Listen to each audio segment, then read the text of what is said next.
Bisa dimulai Bapak Ibu. Ji, Bu. Baik, selamat sore. Assalamualaikum warahmatullahi wabarakatuh. Waalaikumsalam. Waalaikumsalam warahmatullahi wabarakatuh. Ya, kita em, ketemu lagi ya, hanya saja di mata kuliah yang berbeda. Baik, Bapak Ibu, untuk partisipan di mata kuliah ini apakah sama dengan mata kuliah yang sebelumnya? Mau Ibu. Sama ya? Ya, Oke, baik. Oke, Bapak Ibu, ini pertemuan perdana untuk mata kuliah seminar rancangan tugas akhir gitu ya. Judul mata kuliahnya kan demikian. Kurang lebihnya mata kuliah ini nanti akan diarahkan kepada eh, final project Bapak Ibu di S2 ini, yaitu membuat tesis. Membuat tesis atau tugas akhirnya adalah tesis gitu ya. Cuman kelihatannya jika Bapak Ibu bisa memenuhi kriteria-kriteria tertentu, misalnya terkait dengan publikasi gitu ya. Saya belum tahu publikasinya itu yang Scopus kah ataukah Sinta satu atau Sinta 2 sudah boleh untuk menggantikan eh, karya ilmiah berupa tesis gitu nih. Kalau di S1 publikasi ilmiah yang bisa digunakan untuk menggantikan skripsi itu adalah artikel yang bisa publish di jurnal sepertinya ya, sepertinya Bapak Ibu. Nanti bisa dipastikan lagi dengan prodi yang bisa menggantikan tesis adalah artikel yang termuat di jurnal internasional terindeks Scopus. Kelihatannya demikian. Oke, itu pengantar awal terkait dengan mata kuliah ini. Ini karena peserta mata kuliahnya kan sama dengan yang kemarin ya, jadi kita tidak perlu perkenalan lagi gitu ya. Atau konten materi yang akan kita pelajari selama satu semester terkait dengan mata kuliah ini. Mohon izin saya eh, coba share screen.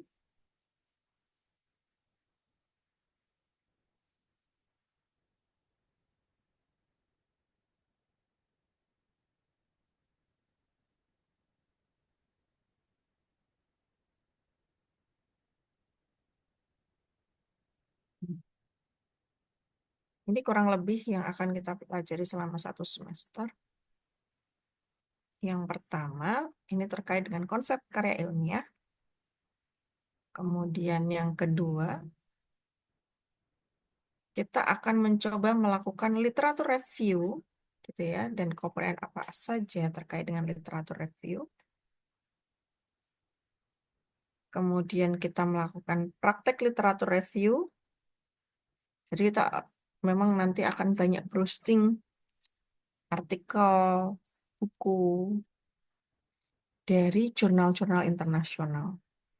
Karena ini jenjangnya sudah S2, saya harap Bapak Ibu sudah tidak alergi lagi dengan artikel jurnal internasional. Kemudian, kalau kita sudah mendapatkan literatur reviews berdasarkan topik kita masing-masing, jadi di kelas karya ilmiah ini, rancangan tugas akhir ini, harapannya Bapak Ibu sudah punya tema. Saya mau melakukan apa di penelitian tesis saya, atau saya mau melakukan publikasi apa untuk menggantikan tesis, misalnya kayak gitu ya. Misalnya mau targetnya saya nggak usah ngerjain tesis deh, saya mau publikasi aja, boleh-boleh saja. Toh nanti pembuatan artikelnya hampir sama dengan proposal tesis gitu ya, mulai dari pendahuluan, kemudian ada kajian pustaka dan kawan-kawan metode sampai dengan hasil dan penelitian itu hampir sama. Hanya saja kalau artikel itu jumlah halamannya biasanya lebih sedikit, 12 sampai 15 halaman. Nah, kalau Bapak Ibu membuat tesis itu kan berhalaman-halaman ya. Walaupun memang pada saat kita publikasi artikel pun kita harus melakukan riset ya, melakukan penelitian. Oke, setelah kita membahas tentang literatur review, kita akan mencoba untuk menyusun proposal tesis. Dan kita mencoba untuk melakukan pengajuan seminar. Nah, setelah proposal, berarti kalau proposal hanya bab 1, 2, dan 3 beserta lampirannya, gitu nggih. Kita akan mendiskusikan tentang teknik perumusan referensi dengan alat bantu, aplikasi gitu ya, reference manajernya. Kalau di UMK kebanyakan menggunakan Mendeley, walaupun sebenarnya banyak reference manager yang lain selain Mendeley, seperti Zotero. Kemudian Bapak dan Ibu nanti ada uji kompetensi tetap karena ini mata kuliah. Kemudian kita mulai proyeksi literatur review kalau sudah diseminarkan ya proposal tesisnya seperti apa. Jadi kita inputkan di sana. Kemudian kita desain proposal tesis untuk seminar proposal. Yang terakhir uji kompetensi. Harapannya sih setelah mata kuliah ini Bapak Ibu ini kan berarti semester 2 ya. Semester 3 Bapak Ibu harapannya sudah ujian proposal dan melakukan penelitian. Kalau ingin lulus 1,5 tahun, berarti di akhir semester 3, gitu ya, Bapak Ibu sudah harus ujian tesis jika menggunakan tesis. Tapi jika menggunakan publikasi, ya itu lain lagi ceritanya. Nanti biasanya di convert dengan tesisnya itu. Cuman publikasinya memang harus kelihatannya di jurnal International Technical Scopus.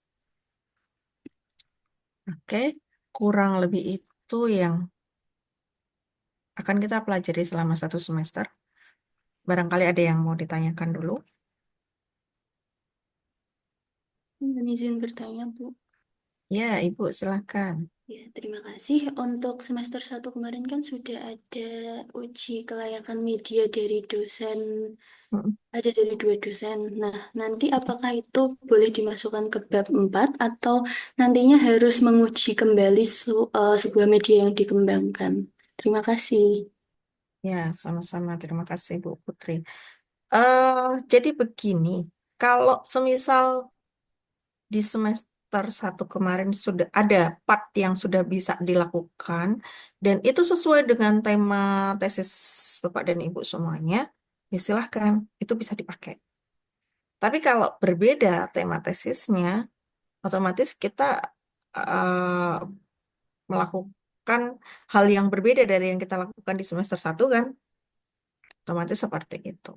Jadi tergantung temanya topiknya mau seperti apa, judulnya seperti apa, itu harus ada kesesuaian dengan medianya tadi yang sudah dikerjakan di semester 1. Oleh karena itu, Bapak Ibu, mulai hari ini saya minta Bapak Ibu mulai merancang topik judulnya apa untuk tesisnya maupun untuk artikelnya, gitu ya. Kalau yang artikel yang tidak menggantikan tesis itu biasanya dari proceeding seminar internasional itu sudah boleh. Tapi kalau mau menggantikan tesis harus dari artikel jurnal internasional bereputasi. Kelihatannya demikian. Jadi pada saat jenengan mau ujian tesis, jenengan harus sudah memenuhi syarat punya artikel dari jurnal internasional tadi. Itu minimal. Syukur-syukur sudah punya artikel dari jurnal internasional. Kalau itu sudah bisa menggantikan, bisa diklaimkan jadi tesisnya. Kelihatannya demikian. Tapi kalau tidak punya artikel jurnal internasional, berarti kita pakainya proceeding seminar internasional plus tesis. Kelihatannya demikian. Karena kalau jurnal memang agak agak lama dan lumayan tricky ya, lumayan ini ya banyak reviewnya gitu. Jadi memang harus dipersiapkan dengan betul. Gitu. Sudah diminta untuk ini enggak mengajukan dosen pembimbing dari Belum. prodi? Masih belum ya. Mungkin di akhir semester ini atau bersamaan dengan nanti rancangan seminar proposal tesisnya. Oleh karena itu, mulai sekarang Bapak Ibu bisa memikirkan, saya mau ambil topik apa, gitu nggih. Saya mau ambil apa, metodenya apa, pengembangankah, kuantitatif eksperimen kah, atau kualitatif, misalnya grounded teori atau fenomenologi atau apa, tergantung dulu pada saat jenengan dapat mata kuliah metode penelitian. Apakah sudah dapat mata kuliah metode penelitian di Itu pendidikan dasar. Nah, itu berarti ya, masuknya di situ.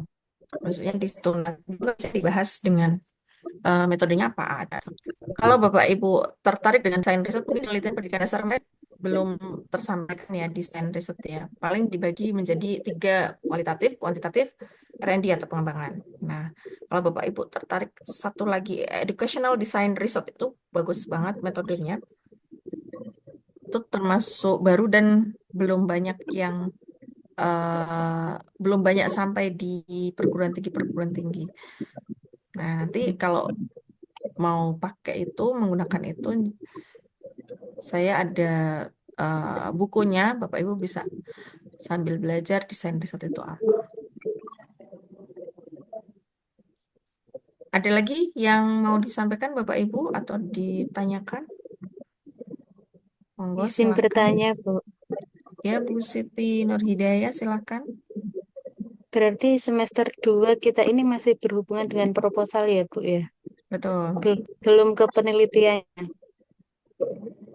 Proposal dulu, baru kemudian ujian proposal, baru penelitian. Berarti Tapi, penelitiannya di semester 3, Bu. nah ini jenengan kan belum dapat pembimbing juga, nggih? Itu minta Oke. tolong dipastikan dengan prodi. Kalau yang kakak kelas kelihatannya iya, mereka penelitian di semester 3. Di akhir semester 3 mereka ada yang sudah ujian tesis. Kemarin itu seperti itu, yang angkatan 2023 itu saya nguji banyak itu kemarin. Itu mereka 1,5 tahun kan berarti kalau 2023, karena awal Februari akhir kemarin ujian mereka. Mereka kan Berarti ya, berarti Bu. posisinya berarti posisinya mereka semester 3 kan? Iya, iya, iya. Mohon maaf, Bu, izin bertanya kembali. Ya, Nah, kemarin kan waktu semester 1 seminar kelayakan tugas akhir itu eh, topik yang dipilih harus sesuai dengan semesternya, Bu, semester di sekolahnya. Ketika itu kalau misalkan semester 2 eh, ini kan saya mengiranya semester 2 ini sudah melakukan penelitian. Jadi ambilnya pelajaran yang ada di semester 2. Berarti kalau semester 3 baru melakukan penelitian, berarti topik saya harus berubah ke yang semester 3 di- nanti, Bu. Semester 1. dipastikan dulu Ibu, dipastikan dulu ke prodi. Jangan mau dapat dosen pembimbing kapan? Tadi saya tanyakan ternyata belum ya. Nggih, belum. Ternyata kan belum. Terus Nggih, mau harus harus dapat dosen pembimbing dulu. Kemudian habis itu kan baru bisa ujian proposal, nggih. baru bisa penelitian. Stepnya seperti itu. Kalau misal kok semester 2 ini sudah ada woro-woro dari prodi dapat pembimbing, nah bisa saja jangan penelitian di semester 2 ini. Cuman kan belum pasti juga dapat pembimbingnya kapan, ujian proposal kapan, penelitiannya kapan. Oleh karena itu silakan dipastikan ke prodi. Ditanyakan ke Mbak Nurul, apakah sudah mengajukan pembimbing? Ternyata kan juga belum ya, atau sudah? Belum, Bu. Iya, belum. Karena seingat saya yang kemarin itu semester 2 berarti ini semester 3 itu mereka baru dapat pembimbing kelihatannya. Yang kakak kelas jenengan yang masuknya berarti inteknya apa ya, ya gasal ya berarti ya. Jenengan intek genap toh atau gasal?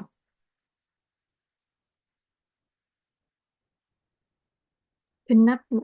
Genap ya. Berarti yang gasal itu yang kelihatannya baru dapat pembimbing. Kelihatannya demikian.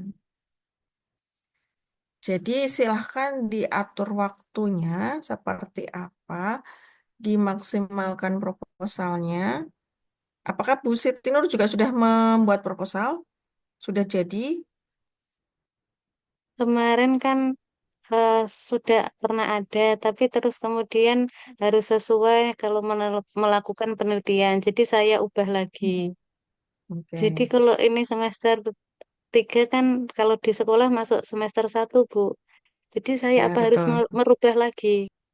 Ya, dilihat waktunya tadi ya. Saya sudah ceritakan ada dosen pembimbing, dapat dosen pembimbing, baru bimbingan, baru ujian proposal, baru validasi dan melakukan penelitian. Idealnya demikian. Kalau semisal semester 2 ini nggak,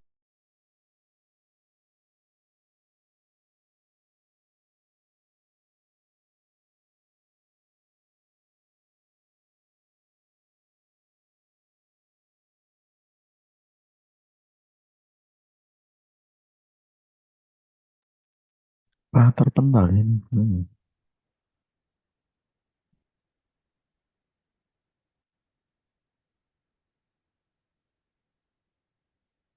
Ibu terpental.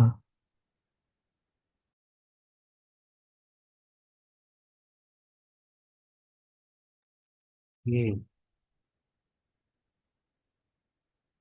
oke, cari takjil. Aduh, aduh, aduh, aduh. Ibunya terpental.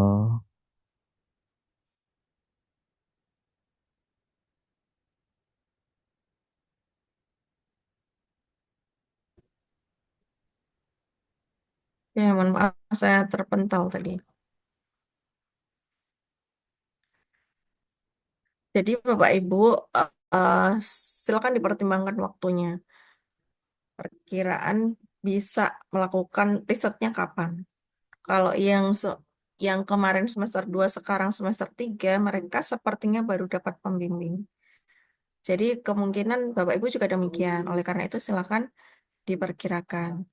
Nah, Bapak Ibu sembari menunggu kepastian gitu ya, jenengan bisa eh, memaksimalkan metodenya, latar belakangnya, literatur reviewnya, atau kajian pustakanya. Itu tolong dimaksimalkan. Jadi gini, kadang karena mahasiswa susu-susu gitu ya, eh, metodenya jadi nggak jelas, kemudian literatur reviewnya juga kadang nggak sinkron dengan yang ditulis di pustaka, latar belakang mengangkat topik permasalahan juga masih grambia. Oleh karena itu, dalam jangka waktu ini, jangan bisa memperkirakan, kemudian memaksimalkan bab 1, 2, 3 serta lampirannya. Sehingga begitu dapat dosen pembimbing langsung bisa eh, melakukan konsultasi. Gitu ya. Di semester sebelumnya sudah sampai lampiran membuat proposal tesisnya? Belum. Belum ya, baru bab 1, 2, 3 Ya. ya. Oke, nanti bisa dimaksimalkan dulu. Metodenya itu juga kadang saya sering menemui, kalau penelitian kuantitatif gitu ya, kemarin saya kebetulan menguji itu yang saat ini mereka itu semester 3 masuk semester 4 harusnya, tapi karena sudah ujian di 28 Februari mereka nggak kena cas. Nah, itu yang saya temui gitu ya. Ada beberapa variabel mempengaruhi variabel lainnya. Nah, apa mempengaruhi apa? Kadang hipotesisnya juga nggak jelas. Jadi saya sering nemui seperti itu, sehingga dia analisis data dan hasil penelitiannya itu juga nggak jelas mau melakukan apa. Ya mungkin karena kesusu-susu tadi ya, biar segera lulus gitu kan. Jadi akhirnya buatnya asal-asalan. Nah, karena itu Bapak Ibu minta tolong bisa dimaksimalkan bab 1, 2, 3 yang mungkin kemarin kerangkanya sudah dibuat di semester 1, dimaksimalkan lagi, begitu ketemu pembimbing bisa langsung konsultasi, beserta dengan lampirannya tadi.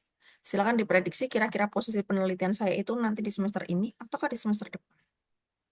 Kalau semester ini kan habis di bulan apa? Juni ya. Iya, Bu Juni-Juli Juni. kepotong dengan AKM dan kawan-kawannya. Saya rasa kok nggak mungkin bisa melakukan penelitian di semester ini. Sementara kita ini Maret juga nggak efektif. April itu Hari Raya Idul Fitri. Kemudian Maret, April, Mei, Juni tinggal 2 itu. Oke, gitu nggih Bapak Ibu nggih. Nanti dimaksimalkan dulu bab 1, 2, 3 dan lampirannya. Ada lagi Bapak Ibu yang mau ditanyakan, silakan.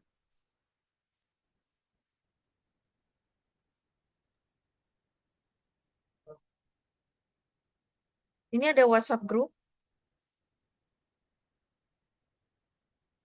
ada ya, Ada, Ibu. ada ya. Nanti minta tolong Bapak Ibu menuliskan topik yang akan diteliti apa. Boleh dituliskan di WhatsApp grupnya tersebut. Kemudian nanti kita diskusikan bareng dengan judul topik ini. Kira-kira pendahuluannya seperti apa, latar belakang masalahnya seperti apa, kemudian rumusan dan tujuan. Paling penting itu. Latar belakang mengapa mengangkat topik itu di pendahuluan. Rumusan dan tujuan penelitiannya harus jelas. Literatur review yang digunakan harus mewakili semua variabel yang ada di dalam topik judulnya. Gitu nggih. Kerangka berpikir juga harus jelas. Hipotesisnya harus jelas jika dia penelitian kuantitatif. Nggih. Kemudian metodologi juga harus jelas, mau menggunakan RNDK, kuantitatif X,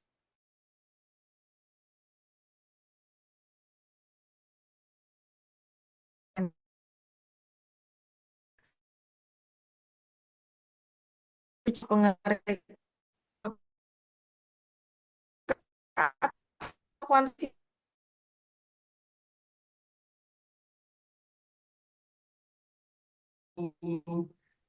ke arah yang lebih detail lagi, misal grounded atau yang lainnya. Kalaupun RND juga harus jelas, RND-nya modelnya siapa, work and goal kah, Diagrajan Semel-Semel kah, ataukah model riset dan pengembangan yang lainnya. Itu semua harus jelas dan detail. Kalau sudah dapat semua itu, prosedur penelitiannya seperti apa juga harus jelas. Di bab 3-nya ya. Kemudian teknik analisis datanya harus jelas. Instrumennya juga harus jelas. Kalau di kuantitatif kan ada instrumennya. Nah, instrumen ini dianalisis pakai apa, itu harus jelas. Instrumen itu atau instrumen B dianalisis pakai apa, itu harus jelas. Bagaimana prosedur analisisnya juga harus jelas. Itu bab 3-nya. Oke. Kalau di S2, itu kalau semisal pakai kuantitatif eksperimen, itu nggak boleh satu variabel.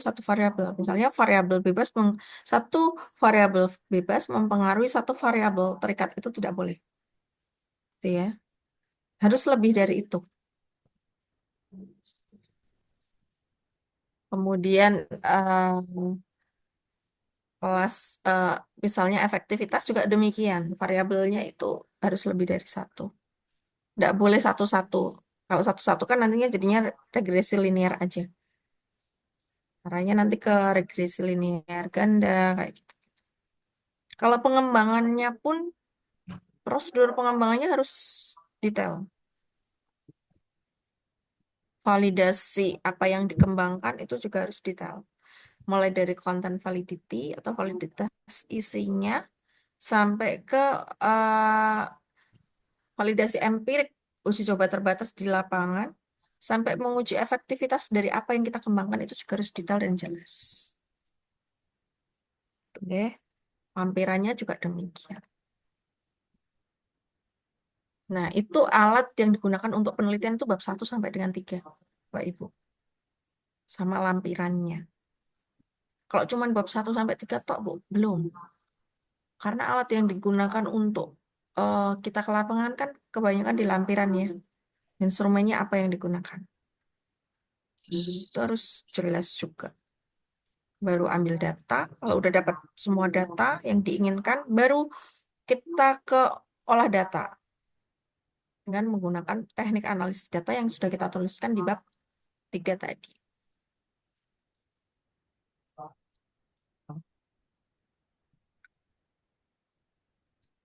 Bu, kalau semisal saya pengen nggak tesis, bisa nggak ya, Bu?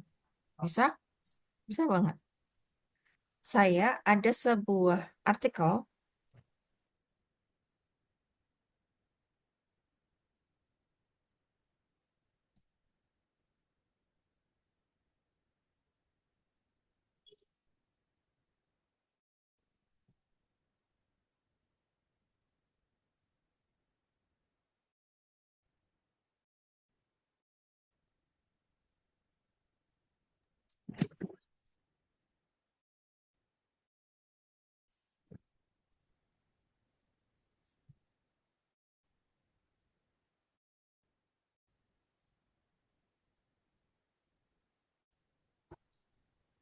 mohon maaf saya nge-lag lagi. Tadi sampai sampai mana ya? Eksplorasi ya? Iya. Jadi saya ada sebuah artikel, metodologinya sederhana, hanya etnografi untuk etnomatematika, dan dia bisa tembus jurnal Scopus Q1, Journal of Education, Culture, and Society. Nah, kalau Bapak Ibu bisa eh, tembus jurnal yang seperti itu, kemungkinan nanti ini bisa diklaimkan, gitu ya. Cuman memang prosedurnya, kalau mau nulisnya sekarang ya, berarti kemungkinan bisa publish kalau lolos ya, itu 6 bulan dari sekarang baru bisa publish. Jadi di semester 3 sudah punya langsung. Nah, itu mungkin bisa diklaimkan untuk jadi tesis, gitu ya. Ini metodologinya sederhana banget karena dia studi eksplorasi tentang etnomatematika di Masjid Agung Demak. Jadi hanya mengidentifikasi nilai matematis dan nilai filosofis yang ada di dalam artefak Agung Demak. Misalnya Surya Majapahit, nilai filosofisnya apa, nilai matematisnya apa. Kemudian misalnya ada pintu beledek, nilai filosofisnya apa, nilai matematisnya apa. Ini saya share ya Bapak Ibu, salah satu contoh jurnal uh, Scopus. Nah, saya downloadkan dari ini aja, dari PCS jurnalnya.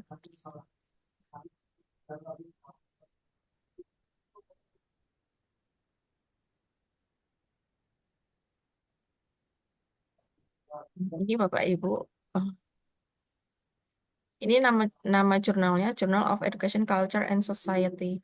Dia kalau ditelusuri di scopus.com dia Q1.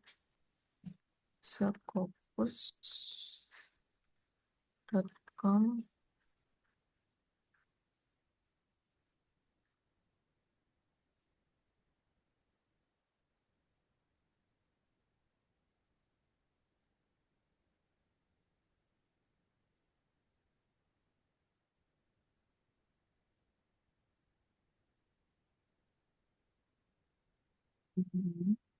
Dia metodenya sederhana sekali.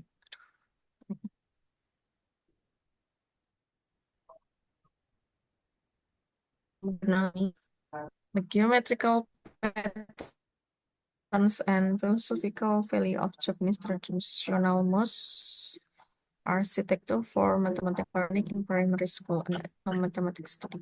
Jadi dia hanya etnomatematika saja. Kita coba lihat side score-nya dia ada di 1,6, SCR 0,3, presentilnya ada di kuartil 1, Scopus kuartil 1. Nah, Bapak Ibu bisa persani ini. Sederhana gimana, Bu? Iya, kami nggak melakukan uji-uji yang tidak melakukan sampai ke pembelajaran di kelas ya, hanya wawancara dengan juru kunci dan FGD dengan guru. Nah, ini abstraknya terdiri atas tujuan, metode, hasil, dan kumpulan. Introduction-nya kelihatan ya, Bapak Ya, Ibu Ibu. ya. Nah, ini introduction-nya. Kemudian metodenya kok sederhana gimana maksudnya, Bu? Nah, ini metodenya. Kita hanya studi etnografi, Bapak Ibu, melakukan wawancara dengan juru kunci dan melakukan FGD dengan guru. Nah, ini studi etnografi dan menginterpretasi ya, kecenderungannya ke sana, menginterpretasi artefak budaya itu tadi. Interview point-nya ini arsiteknya, kemudian tipe dari desain arsitektur dan ornamennya, serta nilai filosofisnya. Kemudian nanti dikaitkan dengan kompetensi dasar yang ada di SD. Artefaknya apa, ornamennya apa, kemudian pola geometrisnya apa, standar kompetensi dasar yang ada di kurikulum seperti apa. Nah, ini alur studi etnografinya saya adopsi dari riset desainnya Creswell and Creswell tentang ini buku kualitatif, kuantitatif, and mixed method approach, ini buku. Nah, kebetulan yang diambil adalah gambar studi etnografinya. Kita kumpulkan dulu dari bawah itu data transkripnya, dokumen gambar, ornamen, serta lembar observasi. Kita compile dan siap-siap untuk analisis, membaca semua data, kemudian mengcoding dan menginterpretasi data. Kemudian kita deskripsikan desain arsitektur atau artefaknya apa, ornamennya apa. Kemudian kita butuh dari setiap artefak itu nilai filosofisnya apa, konsep geometrinya apa, di standar di kompetensi dasar di dalam kurikulumnya itu apa. Nah, ini kemudian ini hasil diskusinya, tagnya siapa, tipe dari arsitektur desainnya seperti apa, dan nilai filosofisnya apa. Ini dimulai dari atapnya, tajuk limasan, kemudian ini filosofisnya, tajuk limasan itu apa? Oh, ada Islam, iman, dan ihsan, gitu ya. Kemudian mustoko atau crown, kemudian the main prayer hall itu ruang dalam masjid itu nilai filosofisnya apa? Oh, tempat sholatnya yang utama gitu ya. Dia menunjukkan hablum minallahnya seperti apa gitu ya. Kemudian yang ada di main prayer ini apa? Ada soko guru, soko pengara gitu ya. Ada mihrab gitu ya. Kemudian veranda itu beranda masjid. Beranda masjid di sana ada apa saja? Nah, ini ada umpak gitu ya, umpak yang diambil dari kerajaan Majapahit dulu. Kemudian ini di dalamnya tuh ada mihrab, maksurah, dan dampar kencana. Kemudian Surya Majapahit, nilai filosofisnya apa? Ini terkait dengan Hastabrata. 8 karakter should be possessed by a leader. Jadi seorang leader itu harus mempunyai karakter apa? Ini disajikan di sini. Ini berdasar hasil wawancara juga. Kemudian pintu beledek, nilai filosofisnya apa? Nah, baru kemudian kita mencari hubungan antara culture artifact dengan pola geometrisnya. Jadi apa? Oh, kalau dia soko, sorry, ini bagian dari limasan dan soko ya. Ada soko guru, ada soko pengarah, ada soko penanggap, gitu ya. Ternyata atapnya itu isosceles triangle segitiga sama kaki. Kalau dia tampaknya di dua dimensi seperti ini, ada kesimetrisan bangunan, gitu ya. Ada beheaded piramid atau limas terpancung. Kemudian di mustokonya ada apa saja? Ada elip, trapezoid, simetri juga. Kemudian di main prayer hall atau ruang sholat utamanya itu ada apa saja? Symmetrical room. Kemudian pilarnya itu menunjukkan silinder. Kemudian ada ornamen bulus. Kemudian ada Surya Majapahit. Ada maksurah dan gambar kencana yang berupa balok. Kemudian ada veranda. Veranda ini rectangle sketch. Ya, kemudian ada soko penanggap. Ada umpak. Ada beduk dan kantongan. Serta pintu beledek yang menunjukkan symmetrical object and reflection concept. Nah, setelah itu setelah mengidentifikasi itu kita diskusi dengan di FGD dengan guru. Beberapa guru diajak diskusi kira-kira kalau ini desain jadi pembelajaran jadinya seperti apa.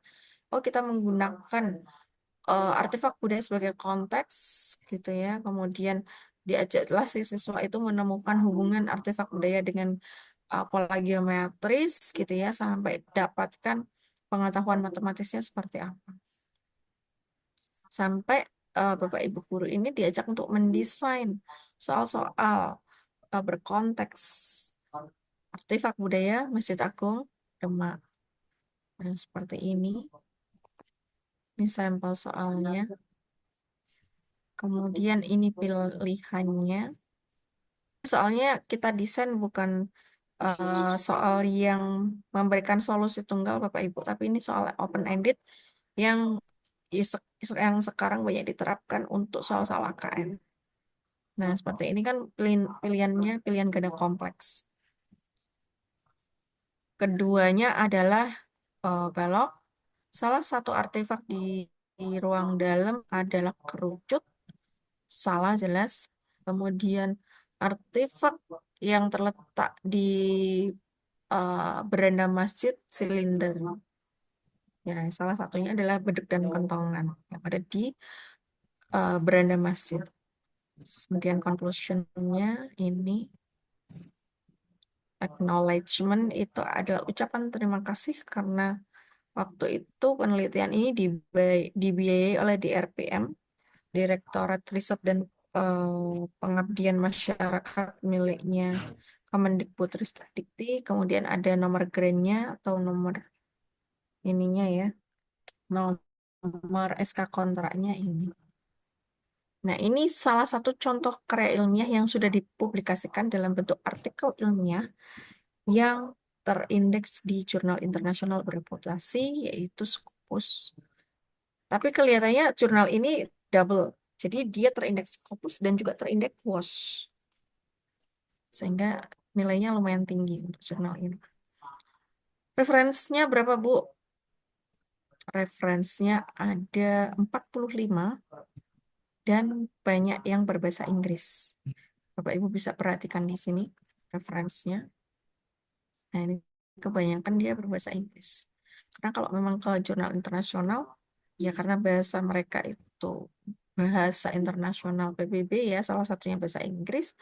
Oleh karena itu kita upayakan referensi-referensi yang kita rujuk itu berbahasa Inggris. Kecuali mungkin seperti ini standar kompetensi atau ini kompetensi inti, kompetensi dasar gitu ya. Kemudian kita terjemahkan.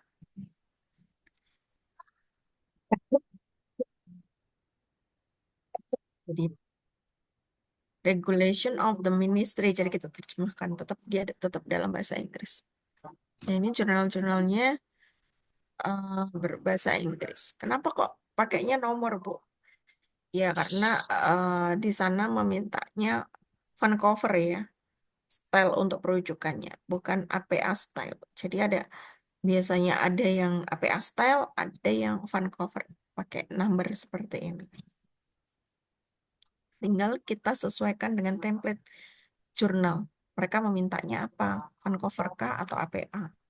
Kalau Vancouver ya Vancouver, kalau APA kita kasih APA. Kok bisa muncul seperti ini? Pakai apa, Bu? Ini namanya nanti pakai reference manager yang tadi saya sebutkan di BAP. Itu reference manajernya Mendeley. Kalau di sini pakainya Mendeley.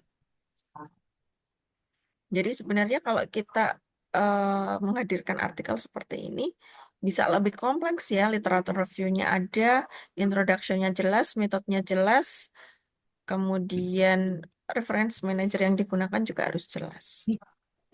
Ya, Bapak Ibu, ini sampel contoh artikel ilmiah. Ada yang mau ditanyakan? Jadi kalau Bapak Ibu bisa publish seperti ini, kemungkinan besar bisa diklaimkan untuk pengganti tesisnya. Gitu. Tapi kalau pakai jalur biasa, berarti kita ngerjain tesis dan juga aplikasi, tapi di seminar, di proceeding seminar internasional. Oke, ada yang mau ditanyakan? Monggo, silahkan.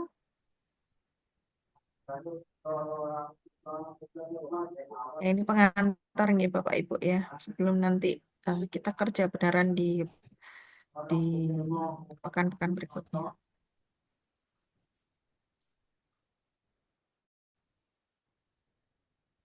Kalau contoh yang lain, Bu, saya ada contoh Sinta 1, itu artinya jurnal Indonesia, tapi dia terakreditasi Sinta dan dia terindeks Scopus. Itu juga ada, tapi Scopusnya bukan Q1, dia Q4. Nama jurnalnya adalah Eidolon. Ini baru publish, artikel saya ini baru publish di Februari kemarin. Nah, ini mohon izin saya share screen. Ini metodenya juga sederhana. Nggak perlu R&D-an gitu ya. Jadi dua ini tuh saya sederhana, tapi pakai meta-analisis. Bahkan saya tidak melakukan penelitian di lapangan. Penelitiannya literatur review, semacam itu. Dia jurnal Indonesia, miliknya dosen UAD, tapi terindeks Sinta 1 dan juga Scopus Q4. Ada di Februari 2025.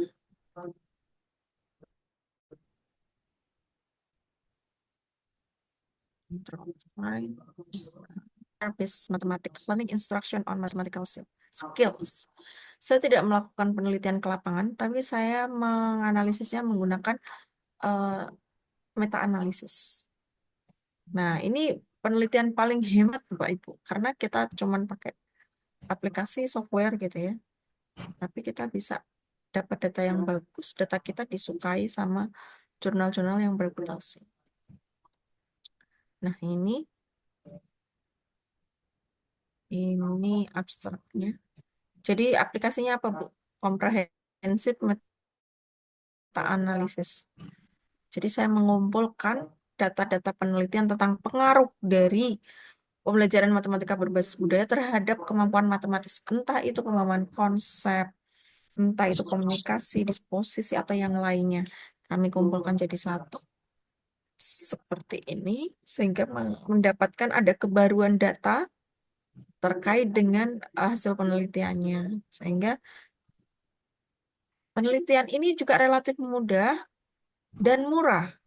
Karena kita nggak perlu ke SD, kita nggak perlu ke kelas, kita nggak perlu riset yang butuh banyak biaya gitu ya. Kita nggak ngembangin media, nggak ngapa-ngapa. Hanya mengidentifikasi dari Google Scholar maupun dari database Scopus. Kita lihat judul-judulnya, kemudian pengaruhnya terhadap mathematical skill atau kemampuan matematis dengan berbagai tipe. Ada conceptual understanding, pemahaman konsep, creative thinking, critical thinking, high order thinking skill, Ada komunikasi matematis, literasi matematis, penalaran matematis, mathematics achievement, prestasi, performance, kemudian retention, pengulangan, metakognitif, problem solving. Nah, itu kemampuan matematis yang saya dapatkan dari paper-paper sebelumnya yang sudah publish di Scopus. Kemudian penelitian itu di jenjang apa saja, Bu? Di SD, SMP, SMA. Kemudian college-nya di mana, country-nya di mana. Oh, college-nya ada 3, country-nya ada di Alaska, Indonesia, Zambia, Zimbabwe, dan kawan-kawan. Dibatasi publikasi tahun berapa sampai berapa, seperti ini. Kemudian tipe dari culture based mathematical learning instruction-nya apa? Oh, ada contextual with ethno. Oh, ada CBCL, ada CBCL with GeoGebra, ada ethno approach, ada ethno Safi, ada uh, MCC, Mathematics in Cultural Context, RMA, dan kawan-kawannya. Nah, ini banyak sekali saya temukan. Kemudian sampelnya ada large, small, medium, jadi banyak juga. Kemudian kita masukkan data-data itu ke dalam software namanya Comprehensive Meta-Analysis. Kita masukkan dapat effect size-nya itu berapa, kemudian result-nya seperti apa, disajikan. Sebenarnya ada gambar-gambar cantiknya Bapak Ibu. Kemudian dimasukkan seperti ini, nanti akan kita dapatkan beberapa analisis terkait dengan variabelnya. Kira-kira nanti matematik skill yang paling menonjol yang mana, country yang paling menonjol yang mana, kayak gitu. Nah, kita akan mendapatkan kebaruan dari penelitian sebelumnya menggunakan meta-analisis ini. Nah, ini hasil penelitiannya. Nanti bisa dibaca di Journal of Education Learning, atau jenengan bisa main ke Google Scholar saya, ketik scholargoogle.com, kemudian ketik nama saya, nanti akan muncul penelitian saya yang di Scopus apa aja, yang ada di Sinta 1 apa aja, Sinta 3, 4, 5 apa aja. Biasanya kalau Sinta 5 dan 6 publikasinya adalah bersama dengan mahasiswa saya di S1. Nah, kalau S2 kelihatannya yang bisa diklaimkan itu yang artikel yang termuat di jurnal-jurnal seperti ini, Sinta 1 maupun Scopus. Referensinya dia menggunakan Vancouver lagi, pakai penomoran seperti ini Bapak Ibu. Kalau APA itu kan biasanya Zuliana 2023, judulnya apa, tertulis di jurnal apa, volume berapa, nomor berapa, halaman.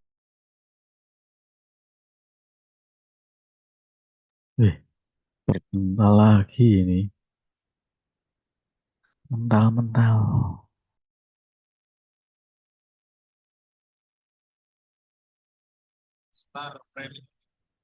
Sudah waktunya memang ini persiapan.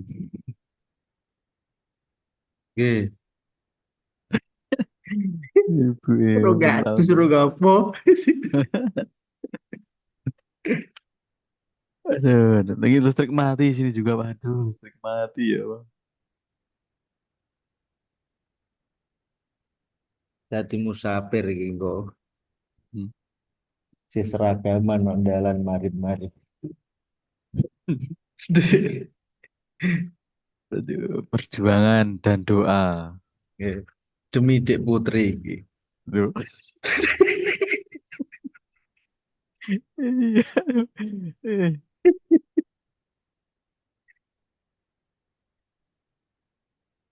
Ibu ini mental-mental.